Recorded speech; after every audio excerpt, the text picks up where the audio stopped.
એ ફરજ છે. ગૌ બ્રાહ્મણ પ્રતિપાલક હોય. ગાય ધરણી, ધરતીની રક્ષા, ગાયોની રક્ષા, બ્રાહ્મણોની રક્ષા. એમ કહે છે કે સિકંદર એના ગુરુની સાથે યાત્રા કરતો હતો. એ પગપાળા યાત્રા ચાલતી હતી. યાત્રામાં એક નદી આવી, તો નદી પાર કરવાની વાત હતી.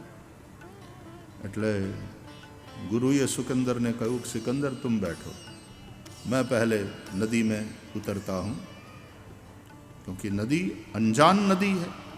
ક્યાં કેટલું ઊંડું પાણી હોય, ક્યાં કેવો પ્રવાહ છે ખબર નથી. तुम राजा हो, राजा की जिंदगी ज्यादा कीमती होती है.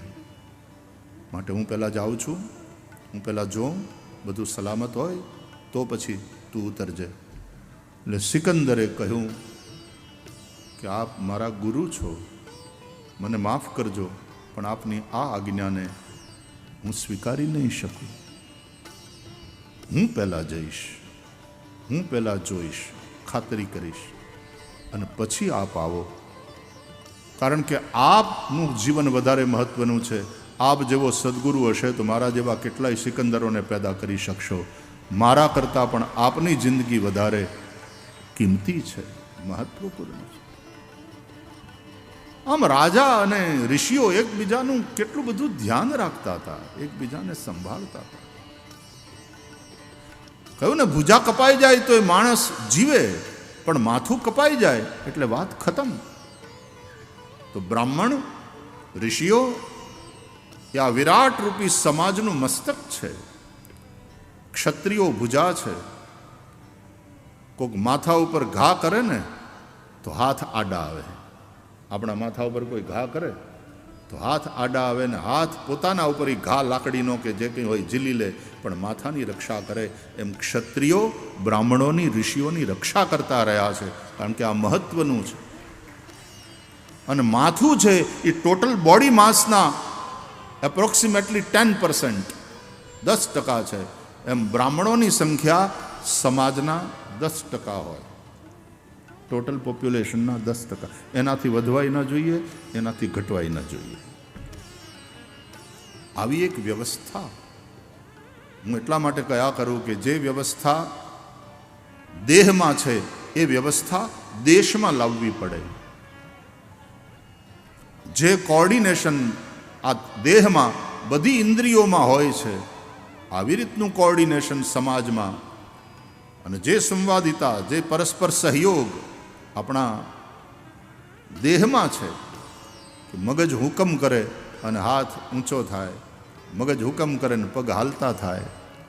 મગજના હુકમ પ્રમાણે, એની આજ્ઞા પ્રમાણે શરીરનું સંચાલન થાય છે. અને સૌથી મહત્વના ઘણા બધા ઓર્ગન્સ બહુ મહત્વના છે. કિડની મહત્વની છે, ફેફસા મહત્વના છે, લીવર મહત્વનું છે, પણ the most important organs in our body, these two, heart and brain.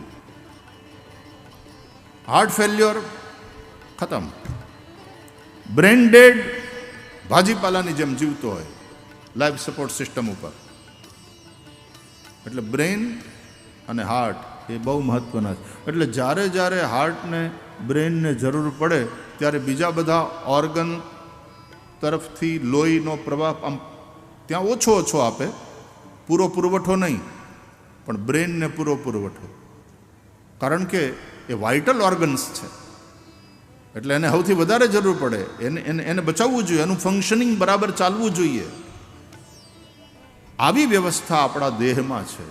આ બોડીનું જે મિકેનિઝમ છે એને તમે સમજો. અને આવું કંઈક મિકેનિઝમ આપણે આપણા દેશમાં લાવવું પડે જે દેહમાં છે. મેં કહ્યું હતું ને કે પગમાં કાંટો વાગે તો માથું ન સૂઈ શકે, કે પગના આ દર્દને આપણે દૂર કરવું પડશે. એમ સમાજનો નીચલો વર્ગ, સમાજનો કચડાયેલો વર્ગ, સમાજનો શોષિત એવો જે વર્ગ છે, એની તકલીફોને કારણે સમાજનો ઉપલો વર્ગ, સમજદાર વર્ગ, બુદ્ધિમાન વર્ગ એ જ્યારે સૂઈ ન શકે અને વિચાર્યા કરે સતત કે આ શોષિતો, આ દલિતો, આ પીડિતો એનું જીવન ધોરણ ઊંચું આવે એ માટે કંઈક કરવું પડે અને એના માટેના સતત વિચારો અને એ વિચારો યોજનાઓ બને અને એ યોજનાઓનું ક્રિયાન્વયન સંપૂર્ણ શરીરના બધા અંગો દ્વારા થાય અને તો એક સંવાદિતા, એક પરસ્પર પ્રેમ જે આપણા શરીરમાં અને જે રીતે આપણું શરીર ચલાવે છે પરમાત્મા, એ રીતે આ સમાજને ચલાવવાનો છે, એ રીતે આ સમાજે જીવવાનું છે.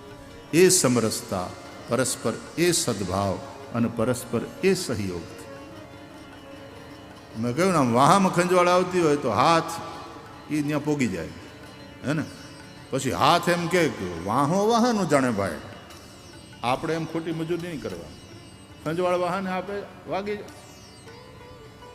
વાહમ ખંજવાળ આવે છે ને, વાહની તકલીફ છે. વાહો વિચારે, વાહો દૂર કરે. તો હાથ ના પાડી દે તો વાહો વળી પગને કે ભાઈ આમ જરાક હાલી અને લઈ જાઓ ને, ઓલો વાણવાળો ખાટલો છે ત્યાં લઈ જા ને પછી એટલામાં હું ઘણી લઈ મારી ખંજવાળ. એટલે પગ કે ભાઈ તારું તું જાણો ભાઈ, અમે થાકી ગયા છે. અને પગ પણ વાહનની મદદ. એવું થાય છે ક્યારે? ક્યાંક વાગી જાય એટલે તરત હાથ આવે અને તરત હાથ એને આમ પસારવા માંડે. જેમ બાળકને કંઈક વાગ્યું હોય ને માં તરત માથે હાથ ફેરે, મારા દીકરાને વાગ્યું, એમ વાગ્યું હોય પગને, વાગ્યું હોય ગાલને, છોલાણું ક્યાંક બીજે હોય ને તરત હાથ ત્યાં પોગી જાય એની મદદમાં. શરીરના બધા જ અંગો જેમ પરસ્પર સહયોગથી અને સદભાવથી કામ કરે છે, જેમ દેહના આ બધા અંગો કામ કરે એમ દેશના પણ બધા જ વર્ગો આવી રીતે પરસ્પર સહયોગથી જીવે. કે અલગ આપણું કોઈ અસ્તિત્વ નથી, કલેક્ટિવલી આપણું અસ્તિત્વ છે.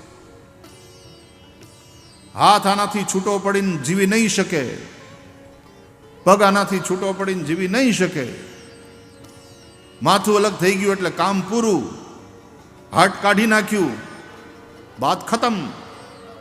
जिंदगी तब है जब ये कलेक्टिवली सब जी रहे हैं और एक दूसरे का सहयोग कर रहे हैं. परस्परम भावयंत श्रेयः परमवाप्स्यथ. અને એટલા માટે આપણા વેદોમાં આપણા ઋષિઓએ જે પ્રાર્થનાઓ કરી છે એ માત્ર મારું કલ્યાણ થાય એવી પ્રાર્થના નથી, સૌનું ભલું થાય. સર્વેત્ર સુખિનઃ સંતુ, સર્વે સંતુ નિરામયાઃ, સર્વે ભદ્રાણિ પશ્યન્તુ, મા કશ્ચિત દુઃખ ભાગ ભવેત. નઃ નિકામે નિકામે નઃ પર્જન્યો વર્ષતામ. નઃ એટલે અમને, અમારા માટે, મારા માટે એવી પ્રાર્થના છે જ નહીં. ગાયત્રી મંત્રમાં પણ ધિયો યો નઃ પ્રચોદયાત, નઃ ધિયઃ, નઃ એટલે અમારી, ધિયઃ એટલે બુદ્ધિને તમે પ્રેરિત કરો. હે સવિતા દેવ, પ્રકાશિત કરો અમારી બુદ્ધિને, પ્રેરિત કરો હારા માર્ગે, અમે ખોટા રસ્તે ક્યારેય જઈએ નહીં. તત્સવિતુઃ વરેણ્યમ ભર્ગો દેવસ્ય ધીમહિ. અમે સવિતા દેવના શ્રેષ્ઠ તેજોમય સ્વરૂપનું ધ્યાન કરીએ છીએ. ધર્મની અંદર એ પરમાત્મ તત્વને દિવ્ય પ્રકાશમય માનવામાં આવે છે. વેદો એ વિશ્વનું પ્રાચીનતમ સાહિત્ય, અને ઋગ્વેદ એ વિશ્વનું પ્રાચીનતમ સાહિત્ય છે, આવું તો વિશ્વના વિદ્વાનો માને છે, સ્વીકારે છે. અને એ વેદોએ, એ ઉપનિષદોએ આ વાત કરી. ન તત્ર સૂર્યો ભાતિ ન ચંદ્ર તારકમ નેમા વિદ્યુતો ભાંતિ કુતો યમગ્નિ. એ દિવ્ય પ્રકાશ સ્વરૂપ પરમાત્મા. જુઓ, રાતના વીજળી વહી જાય, લાઇટ વહી જાય અને અંધારું થાય એટલે બહાર કાંઈ દેખાય નહીં, પણ આત્મા, એનું જ્ઞાન તો એમને રહે છે. સૂઈ ગયા હોય ને આપણે તોય આત્માનું જ્ઞાન એમને રહે. અને એટલા માટે બહુ સારી ઊંઘ આવે એમ સવારના ઉઠીને આપણે કહીએ છીએ, એકેય સપનું નથી આવ્યું, એક ઊંઘે સવાર પડી, એવી ગાઢી ઊંઘ આવી. એ કેમ ખબર પડી? કોણ જાગતું હતું? એક ગાઢી ઊંઘ આવી, એક પણ સપનું નથી આવ્યું, એ ખબર કોને પડી? ત્યારે ગાઢી ઊંઘનો પણ કોઈક સાક્ષી છે, એ છે આત્મા. એને કારણે ખબર પડે છે. નહીં તો આપણે તો સૂઈ ગયા હતા, સપનું આવ્યું ન આવ્યું આપણને કેમ ખબર? સૂઈ ગયેલા માણસને કોણ આવ્યું હતું, કોણ ગયું હતું, એ ખબર જ ન હોય ને. આમ આપણે તો સૂઈ ગયા હતા, સપનું નથી આવ્યું, કેમ ખબર પડે? આત્મા એ સાક્ષી છે. અને આત્માનો જે પ્રકાશ છે, સૂર્યનો નહીં, ચંદ્રનો નહીં, અગ્નિનો નહીં, આત્મા પોતે પોતાના થકી પ્રકાશે છે. તો એવી એ દિવ્ય જ્યોતિ, એવો એ દિવ્ય પ્રકાશ, એ ભક્તોની ભક્તિને વશીભૂત થઈ સગુણ સાકાર રૂપે આવે. પહેલાં તમે જુઓ, આકાશવાણી થાય, લાઇટ પ્રકાશ, અને પછી Akashvani sound, light and sound, અને પછી બીજી બે વાત, ટાઈમ એન્ડ સ્પેસ. વિજ્ઞાન પણ આની વાત કરે છે. તો એ જ પરમાત્મા ભક્તોની ભક્તિને વશીભૂત થઈ અને જ્યારે જ્યારે જરૂર પડે અવતાર લે છે.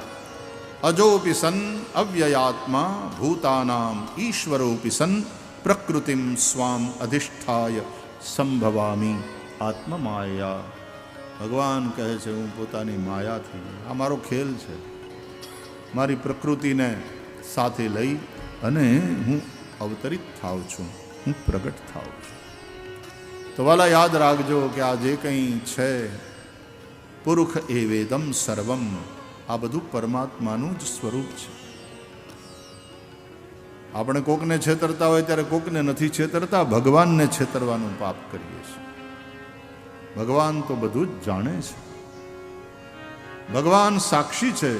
જગ પેખન તુમ દેખની હારે, વિધિ હરિ શંભુ નચાવની હારે. એ સાક્ષી છે, એ આપણા બધા જ કર્મોને જુએ છે.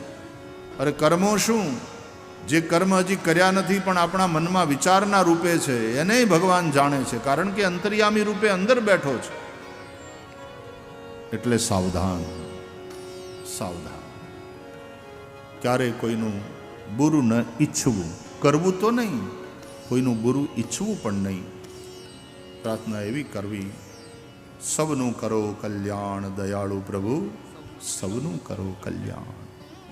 સર્વેત્ર સુખિનઃ સંતુ, સર્વે સંતુ નિરામયા, સર્વે ભદ્રાણિ પશ્યન્તુ. જૈન મુનિ ચિત્રભાનુનું પદ એટલા માટે